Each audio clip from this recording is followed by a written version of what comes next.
Hikaru is your average high schooler with terrible social anxiety and no idea what he wants to do with his life.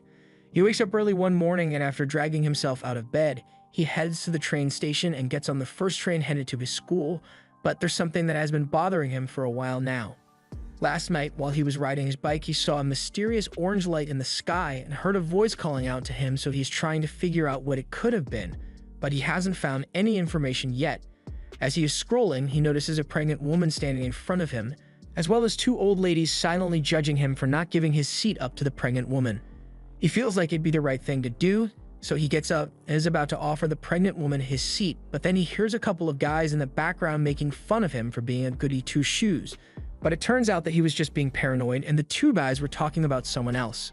He is relieved once he realizes that they aren't talking about him, but while he was standing in place, the man next to him already got up and offered the pregnant woman his seat instead. So now, Hikaru is left awkwardly standing by himself, and he feels so embarrassed about it that he's about to get off the train, but all of a sudden, a couple of his classmates get on and spot him, so he now has to join them. Hikaru's friends begin talking about their future plans, but Hikaru hasn't actually been listening this entire time because he is still preoccupied with what happened last night. His friends ask him about it, so he explains that from what he remembers, he heard a voice late last night, but he opened his window to see what was going on and saw that the area around the Kagami building was really bright, and he wanted a better look, so he rode his bike up the hill to get a better view, but unknown to him at the time, a huge battle was taking place in the Kagami building and an orange cube was about to be stolen by a girl with robot arms attached to her hips. She tried to escape through the roof, but as soon as she got up there, she was immediately surrounded by the private police force of the building and they recognized her as a Mecha Uda user, so they immediately pulled out their weapons in an attempt to neutralize her, but those mechanical arms make her a difficult target to hit. After the police officers failed to stop her, the guards then pulled out specialized weapons and used them to freeze her in place.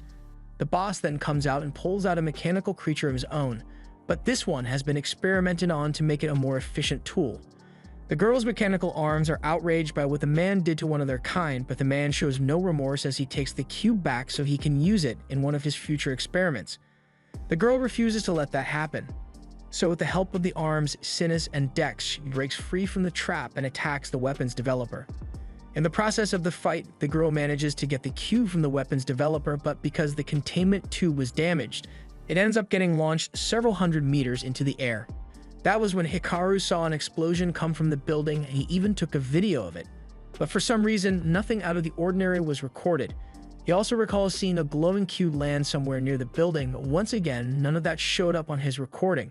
His friends think he must have just had a really weird dream last night, but out of curiosity, since he apparently heard a voice, they ask what kind of voice it was heard last night was, and Hikaru is embarrassed to say, but he tells them that the voice was asking for help.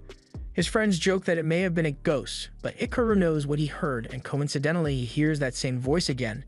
So even though he's supposed to be attending class, he takes off running in an attempt to track the voice down. He ends up approaching the Kagami building, and he's not sure what he's meant to be looking for, but as he's about to enter a roped-off area, he is stopped by a police officer who tells him that he isn't allowed to be back here. Hikaru asks why, so the officer explains that Kagami made a generous donation to the police station in exchange for a couple of officers helping him with a little situation. But then he gets a message on his radio telling him that Mr. Kagami needs all the officers to head over to the back room, so the officer turns to head for the back, leaving the unknown kid near the restricted area. Hikaru was initially going to turn back since he is a law-abiding citizen, but as he is about to leave, he hears the voice again. So he decides to ignore the do not cross tape and goes searching for stuff in the abandoned section of the compound. He walks around for a while until he comes across an ominous glowing cube in the middle of the floor and he wonders if this is the thing that was calling out to him. He gets close to it and sure enough, the cube begins talking, which freaks him out a little, but he still reaches out to touch it, resulting in a massive flash of light. The cube flies up into the sky and lands on Hikaru's back, causing another flash of light and drawing a lot of attention. By the time Hikaru opens his eyes, he has a massive arm growing out his back, and the arm is really relieved to have finally been saved. Hikaru is hearing the voice of someone talking to him, but he can't see anyone, so he starts panicking until the arm gets his attention to calm him down. Seeing a metal arm growing out of his back does nothing to calm Hikaru down, but the arm begins to thank him because it is genuinely grateful to have been released from that cube. It tries to tell Hikaru its name, but it then realizes that it can't actually remember what its name is. Hikaru still can't handle the fact that he has an arm on his back, but then he realizes that the arm isn't actually attached to his back, it's just stuck to his jacket. Before he can think of what to do next, a drone shows up to investigate the area, and that leads Hikaru to believe that the robot arm must belong to the Kagami group, and he doesn't want to get in any trouble, so he starts taking off his jacket so he can return it, but the drone engages its buzzsaws and tries to kill him. Hikaru begins running for his life, and he thinks the drone is after him because of the mechanical arm, so when he falls over, he tries to return the arm so he doesn't get attacked anymore, but it turns out that the drone is specifically trying to kill him, so the arm has to step in and defend him.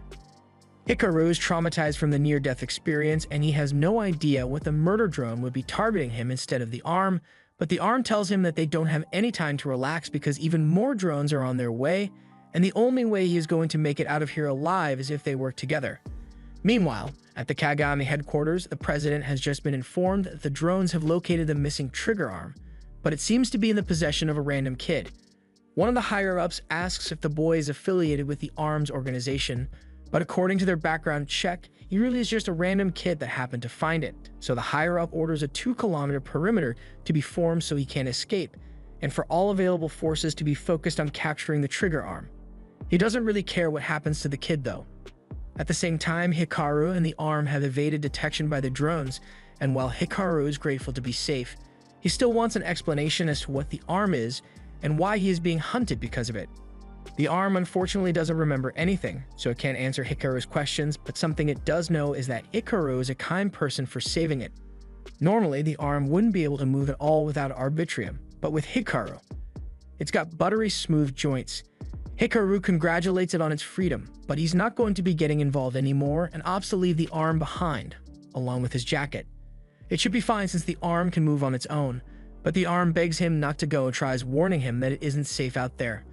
The way Hikaru sees it, he is only in danger because of the arm, so distancing himself from it would be the best way to ensure his safety, and he intends to do exactly that. However, he notices that the further he gets, the quieter the arm gets, and as he turns around, he sees that the arm has almost completely lost power. After a bit of testing, he confirms that the arm really does lose power every time he gets too far away, and that means for better or worse, he's stuck with the arm. The drones eventually catch up to them, but this time the arm says he will handle it himself, so it grabs the floor and begins dragging Haruka around to get him away from the drones. While the arm is doing this, the weapons developer is watching from a nearby water tower, and he is quite disappointed that the trigger arm turned out to be so pathetic, but he still needs to retrieve it, so he will let the drones handle it. More importantly, he receives intel that he's not the only one after the trigger arm, so he's going to have to deal with that girl again. Meanwhile, Aki has just arrived in the area, but her intel provider tells her that she is heading in the wrong direction. He tells her to go south, but she doesn't know which way is south, so he rephrases it and says she should turn right instead. She needs to get to the other side of the building, but going back would take too long, so she finds a little alleyway and intends to go through there instead, although she's going to have to ask her Dex and Sinis to disengage for now so she can fit.